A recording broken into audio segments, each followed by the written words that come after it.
sikiziganya na muntu bali abantu balina obulumi bwabwe obwaddala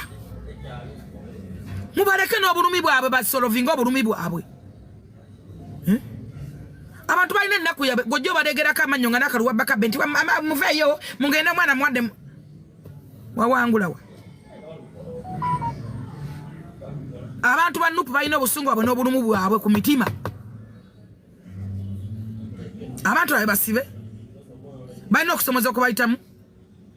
mubaleke n'opeyini yaabwe naggwe olwokuba obaagala mu views dakiika 2 obalinnyirira njagala bakikola ne ku mulala mumanye mufune we mukoma abaana b'abantu basibe gwe oli era otawulako awo oginika ebinnyo okubayoza amasuwaani obaasamira bwe wali osirika wandifudde abaasirika tebaliyo bakimanyi tebajja kulaya tebaasirika wali oyagala trend then trendinga kiringa ebyawo ngo n'okufa singa basekitte abakugobe singa bakutiddeyo katono wamala ayagala likes muwadde mutwale gwa dola ye kenyini atunula kasanvu bitaano singa okyayambala emivumba soko sasho bakelivini kanja badde ku pano yo de bali banja nno nabo tuyinza babbuloga babanje mulituulirooga nalaba bano bakalibala betegagwe kali mwayagadde ku tulendinga olwo tojja kuddamu kwogera samwasama nakwasaamirira kiina omuntu oba omumu gwakula guta gulinga kino ekibala kye baayitanga simanye ekitafeeri nekiddanga ku bantu nekimanyiira wagenda kwoza masuwaani oli weita tukyokusiimula ebikopo obeera ku ssimu then tulendinga omutwalo gwa dola gwe bakoza tegunnatubuka guyituuka ddi gunaatuuka nkya amuyita mama flower full figure awo aba ayambalidde Justin Namere ekyatamulangidde ndowooza muwulidde kino nno kivudde ku Justin Namere okuvaayo n'agamba nti ayagala kuyamba Benita olutalo olugenda mu maaso ndowooza mulaba ku social media wano Benita n'abekisinde oba n'abaana ab'enkyukakyuka ebigambo Benita byakozesa bikosa oba oliawo n'okubanga kale bikosa abanyigirizibwa luli yayogera ebigambo mu kulayizibwa oba mujjukira bulungi abaana ne bakita ne bakivaako mangu naye ku mulundi guno kyagenze wala ate n'asigala ng'akola ki abaanukula kyaviddeko okugamba nti ne ku mulimu bamugobyeeko awo Justin Namere ne yeesitula n'agamba nti amuwadde obukadde 37 ate era akomewa neno mu ggwanga Uganda bajja kuba nga bamuwa omulimu naye abaana ne bamwambalira awo fulufiga wayingiriddewo noono agambye nti munnange genda mpola sigwasoose ate akati madamu Namere kitulina okukola funa omusajja omukulu akusinga ku myaka abe nga kudirectinga nti wantolabikirawo wano kola bwoti n'ogenda ofuna akasajja akavubu akaana akato okafula kabbaako kakuutya bw'okoma okagamba mami kulika nkutereyo amazzi onaabe naye ekyo kintu ky'okulanga buli wamu olabikirawo kikufula okuba nga toli profession ddayo obuziba kambabo omulimu mutuufu gwe bakukola ki gwe bakulondera okukola tosobola kuba ng'osimu teri muntu asima ttooyi ng'azimba akanika akomerera ayokya oloding atunga omuntu ategeera omuntu bwatyo tamuwa mulimu amugamba naye gwe profession eyo kiki ky'omanyi okukola ekituufu ola ne muba makanika waliyo oliye nga wawayalingi omulala nga makanika wa yingini omulala afuwa langi naye gwe okubanga buli kimu okiteekamu omumwa obuzibu olina oyagala nnyo trendinga madamu Namere bwe buzibu olina oyagala nnyo trendinga buli kimu naye ekyo kintu ky'okola okulaga mbu abantu okola oba mbu okola nnyo okola kinga buli kimu okibeeramu buli kimu abalala ba minisita abalala bo balina kukola mulimu kinga buli wamu obeerawo zozi embassy zirina kukola mirimu kinga gwe buli wamu gw'oyagala oveeyo oyogere bakulabe balowooze mbu okola nnyo naye gwe ky'otamanyi ku bantu abategeera nga ffe kitulaga nti tomanyi kituufu ky'olina kukola jasi buli wamu ogwawo bugwe naye era bano abeenaalemu abamu abajega abatamanyi be balowooza mbu okola nnyo gavumenti n'ebeeraawo nga gw'olabika buli wamu ne balowooze mbu mu gavumenti yonna tulina Namere yeka yakolaki yakola nedda mukwano naye babagambe nti bannaayo ekitundu bwe tekirina ssomero ebyo temusobola biwulira okitegeera temubiwulira ebyo mwagala wane wa trendinga mulabike oveeyo oyogere bagambe bannaaye minisita ogambye gwe ogenda kukwata ssente omanyi oziwe Benita okukwata ssente ozimuwe tekitegeeza mbu oba omuwadde ku ssente zo ezo ssente za mwamusolo Sente za musolo ze mubba okitegeera oba tukoze nnyo omwana amaze ku emyaka 10 era badde awo omusolo okitegeera bye bitwagamba nga green daddy nga yimbira NRM yamala twala mwana yamala fiira mulago naliko akikakasa nti bannaye bulijjo bye twogera bituufu fokuvayo kugamba omwana ng'oyo nti kino kikyamu aye natudako n'atuvuma okitegeera twatuna omuteekako akazito ate naye bono tuyisaamu amaaso nga tefe bakamaawo madamu na Mary abantu bawansi bakamaawo kuba kuwulya Tono yagambye nti ani yagamba abantu nti abagala enkyukakyuka ba NUP bokka alina ensonga ze lwaki akoze statement eyo era avuddeyo okuba ng'agirambika bulungi tuwulirize kiki kyagamba. Kyabulabe okulowooza nti abantu abagala enkyukakyuka bokka beba NUP yensonga lwaki abantu bagenze ne batandikawo entalo nga bo balowooza nti entalo ze batandiseewo bazigula ku NUP naye nga there is a devil they don't know.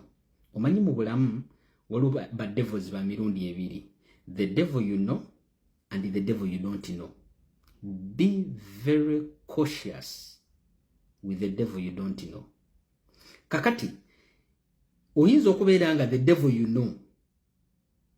beba NUP naye there is a devil you don't know nga ayagala enkyukakyuka naye nga ye talina kibiina oba kitegeera koza abo nabo gye bali obadde okimanyi nti nno gwe bw'oba wava e Uganda n'ojja ku kyeyo bannange ne bw'oba owagira NRM otya by default naawe ogwa mu bantu abanoonya enkyukakyuka oba abagala enkyukakyuka mu Uganda. Bw'oba wakeera ku makya n'ova e Uganda there are factors like unemployment rate ezaakusindiikiriza okuvaayo n'ojja ku kyeyo n'okola oba kitegeera. That means by default wetaaga enkyukakyuka e Uganda oba nfuna igwe ne bw'obeera musiru otya nga kale katugambe nti no gw'oli wa NRM ebintu by'okulowooza tobyagala ebintu bya reasoning tobyagala tosobola kuŋŋamba nti infrastructures z'olaba mu nsi zino better services oba kitegeera nti ebyo ebintu tewandibyagadde mu nsi yo ensi gye bafuze emyaka 4. It's weird oba kitegeera obadde okimanyi nti emitwalo katugambe nti nno abantu abali ku kyeyo sente singa ezisookerwako baba ze bafuna katugambe nti n'emitwalo 9 oba 8 obadde okimanyi nti e Uganda ba professionals and graduates are the ones getting that money be bakozesa obadde okimanyi ekintu ekyo. Isn't that weird nti mu nsi zino ate gwokera bukeezi n'oyoza engoye za bapa n'osimula ennyumba n'oyoza toyi omwezi ne gugwako ne bakuwa emitwalo 9 oba 8 nga e Uganda ba professionals ba graduates moreover Makerere students abaasomera Makerere ezo sente bayinza n'okuba nga tebazifuna nazifuna nga either bafuna kitundu kyazo era okusanga azifuna nga ate kuba nga ali ku ddala lya supervisor oba nga mu kampani mwakolera mulimu omuntu we nga munene negwe nga just a peaceful drop out ofuna emitwalo 9 oba 8. Isn't that weird mu nsi gye bafuze emyaka 4 oba kitegeera. So muleke kulowooza nti n'abantu abaagala enkyukakyuka beba NUP yensonga lwaki mugenze ne mutankuula entalo bannange nga temumanyi bantu ki be mutankuula ntalo nabo oba kitegeera. Be very cautious with the devil you don't know nga ye ali mu nkyukakyuka naye nga dda tewaka gwasobola okukola. Kakati NUP yo bwebanga is the devil you know kyangu nnyo okujeŋŋanga oba kitegeera kuba ffenna bw'obanga omanyi mulabewo kyangu nnyo okumanya tactics zaakozesa naye the devil you don't know tactics zaasobola okukozesa tosobola na kuzimanya. Kakati abantu abeetaaga enkyukakyuka bangi naye nga mwattu tebalina mu NUP oba kitegeera. nga tuvuddewo munnange gye bukeeredde tugudde ku mawulire nti mwana mulenzi Abba Makasi Mayanja ono nga mutabani wa Dr. Jose Chameleone wa mujjukira oyo omwana yawalawula wano abantu awo ku mitimbagano n'ababuuza abaagambanga nti omukulu tasobya n'abagamba who said it. Essaawa ya kakata mawulire ge tufuna mbu ali mabega w'emitayimbwa era kigambibwa mbu yazzeemu ate n'akuba girlfriend we awo nno mbu girlfriend yo neyeekubira enduulu era okukakkana mbu nga bamukutte kyetegeddeko mbu okubanga bamuggyayo mukomera mbu baagala omutwalo gumu ogwa ddoola oba bituufu oba nedda naye nze naawe ge mawulire ge tubadde tusembyeyo okuba nga tuwulira. Mulindeeko gana amawulire genda omwana waffe mulowooza tebaamukutte. Asaluti si kukuba muntu yavuddeyo ng'ayoba ano ng'agamba mukazi we yamusanze n'ebitundu by'ekyama bya ex we ekitegeeza nga mukazi we ayenda nooza ne beggundamu nga bw'omanyi. Bamusabye ssente mmekaawo aye tebimuyingizaamu taata we. Taata we si yalina abaana, omwana ali n'ennyina. Ali n'ennyina ate n'ennyina naye alabika okuba yagezaako. Abaana b'e Bulaaya mubamanyi yawasanga emyaka mitondooza ne bafunamu obutakkanya ate Bulaaya bumufunamu obutakkanya bakuteekayo. Katumusabira ajja kuvaayo. Ate tubadde tukyaliwa Abba Makasi Mayanja nga tukyegaayagaayamu ebyo okulaba biki ogubadde binagwa bitya. Munnange ne bakatutema nti Kasuku twogera ku mukulu Isaac Katende nti mbu ssaawa yonna mbu si bigambo byange nze mbawo munange okubanga mawulire nga batuusaako nti waliwo kye bateekateeka mbu ekigenda okubanga ate kigenda kubeera kya bulabe mbu era gy'oli okusinza kwonawo amawulire agambye nti mbu bakutegekera kintu ky'obulabe awo mbu ku Entebbe Road. Abantu ba Kasuku mugenda kuziika Kasuku.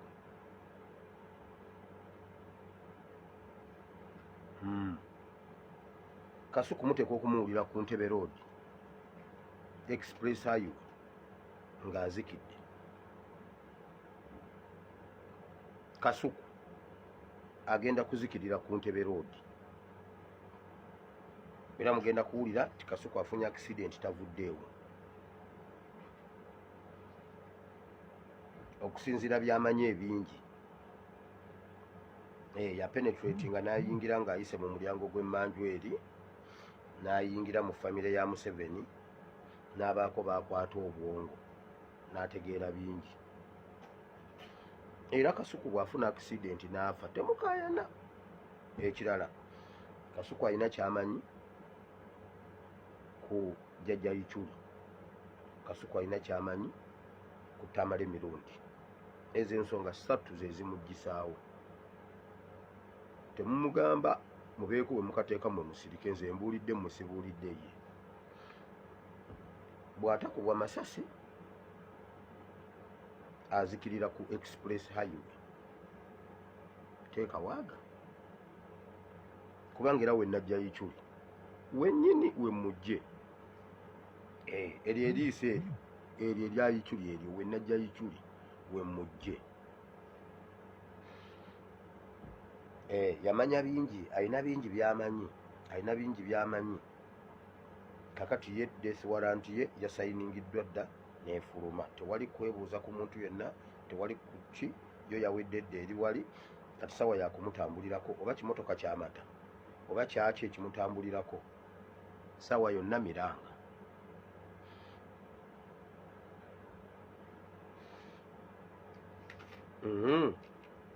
Awo tuvuddewo nga tweyongerayo mawulire ag'enjawulo olunaku lweggulo mwalabye King Saha twogera ku mwami Manusulu Semanda naye ng'abasinga obungi mumanyi nga King Saha nti ekintu yakikubye naye oluvannyuma lw'okuba ekintu kye oba oluvannyuma lwa shoyo kubanga mutuufu yabadde massive nnyo. Ekibuuzo oba ebiddako babisindikidde mukulu Abitex. Abitex yayogera ebigambo bingi nnyo era ebigambo ebyo byaleetawo ebigambo bingi waneno ku mutimbagano n'okuba nga abantu bakubagana empawa. Kakati oluvannyuma lwa sho kubanga yawedde ate yabadde successful, waliwo ebibuuzo n'ebigambo bye basindikidde mukulu Abitex. ensonga ziri 3 ezayambyeko King Saha okujjuza Kololo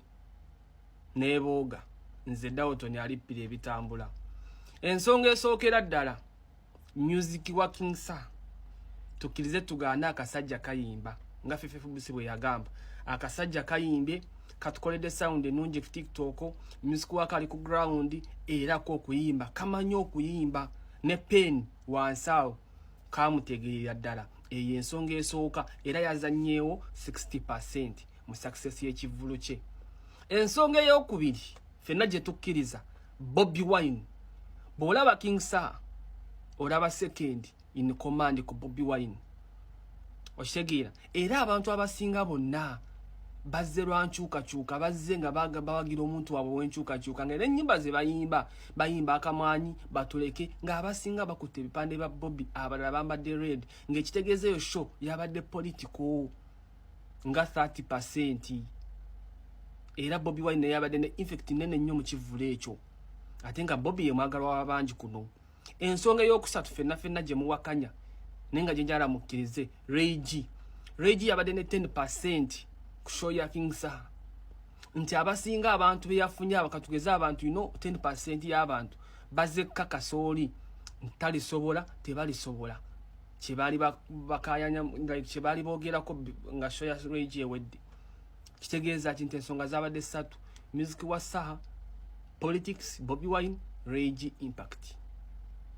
awakana naye nga ge mazima. Awo wetuli ate ono yo baka abusindikidde mukulu Abitex ng'atunulamu ku nsonga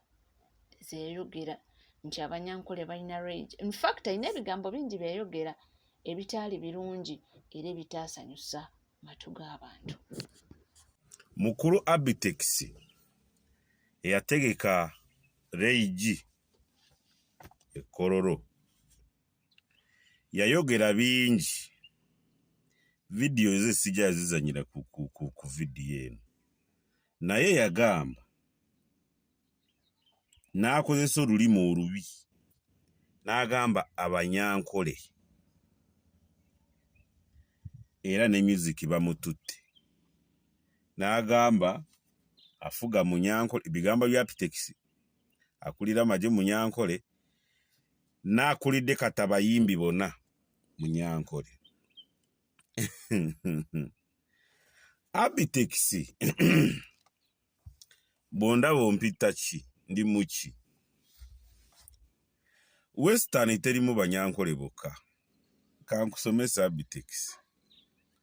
kati gorowooza Ray G muki okutegera Ray G oyina kumanya taata we muki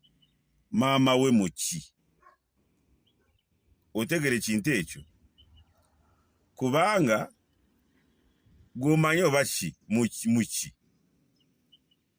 okimanyi ngo Western ye wava abakonjo we wali abatooro abatagwenda you people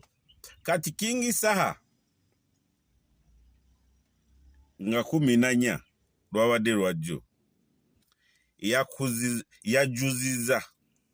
abalala ne batayingira kati ogenda ku radio gambe gwe Abitex kyogamba ojja kuba ku radio gambe ngu King Saha Omuganda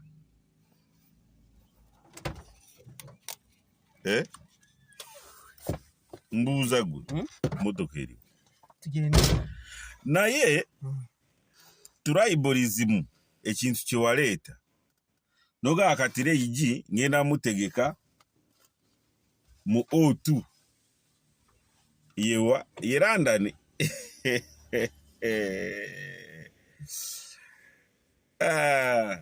obusente bwe bakowa bu State House buboogeze bye ebitakwatagana kankubuulire wandibadde ogamba ngu omuyimbi w'eggwanga yasanyusiza bannayuganda era nga King Saha bwe yakikoze naye muleetako kwayawulayawula naddala mwe abafunye ye mulya kati Olyoko otyoboole bulijjo gw'otegeka enkuuka Abitex. Beebo be nabadde mbagamba abali mu NRM naye batali mu NRM. Eyali mu nuupa tali mu nuupu anoomya bibye. Kati bw'avaayo n'akola ekintu abantu ne bamwambalira n'akuba enduulu n'akaaba. Kati irindo okukaaba kwa Abitex mu maaso awo bamwesasuliza ku lw'okugamba oyogere bitakwatagana. Nze mbagamba wano Bali kubanga wekomidde ku NCK TV teweerabira kubanga osubscribinga, ringinga that notification bell, sharinga, likinga ebisigadde tujja kubanga tukomawo nabyo mu maaso awo. Yes, tova